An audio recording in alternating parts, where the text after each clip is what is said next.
ești tot ce am. Ești tot ce am, nu vreau altceva. Lângă tine simt cum îmi bate inima. Zi de zi tu mă faci mai bun.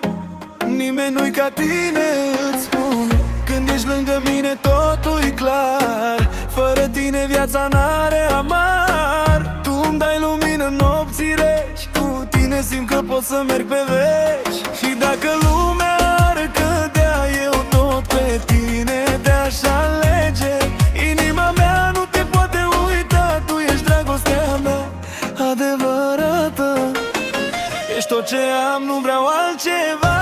Lângă tine simt cum îmi bate inima. Nimeni nu-i ca tine în lume, îți spun.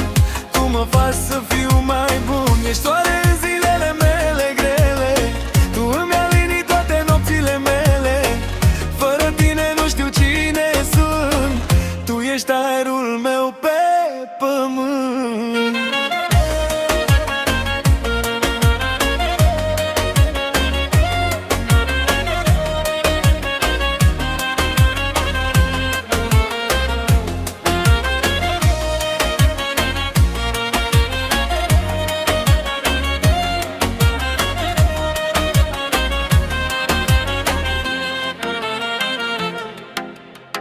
Când mă privești, ui de tot.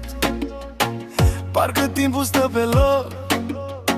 În ochii tăi mă pierd ușor. Ești al inimii mele decor. Și dacă viața e un drum greu, tu mergi cu mine mereu. Mă ridici când cad în jos. Dragostea ta mă face frumos. Și orice-ar fi pe lumea asta, eu fără tine nu pot. Liniștea și dragostea mea, fără tine nu respir deloc. Ești tot ce am, nu vreau altceva. Lângă tine simt cum îmi bate inima. Nimeni nu-i ca tine în lume, îți spun. Tu mă faci să fiu mai bun. Ești soare în zilele mele grele.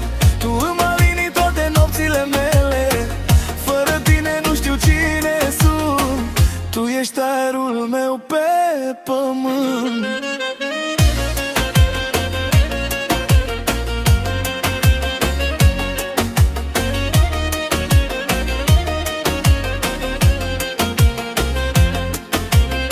Rămâi cu mine mereu, chiar dacă drumul e greu. Eu te voi iubi neîncetat, până la ultimul răsărit curat. Ești tot ce am, nu vreau altceva. Lângă tine simt cum îmi bate inima. Nimeni nu-i ca tine în lume, îți spun. Tu ești viața mea. Ești soare în zilele mele grele. Tu îmi alini toate nopțile mele. Fără tine nu știu cine sunt. Tu ești totul meu pe pământ.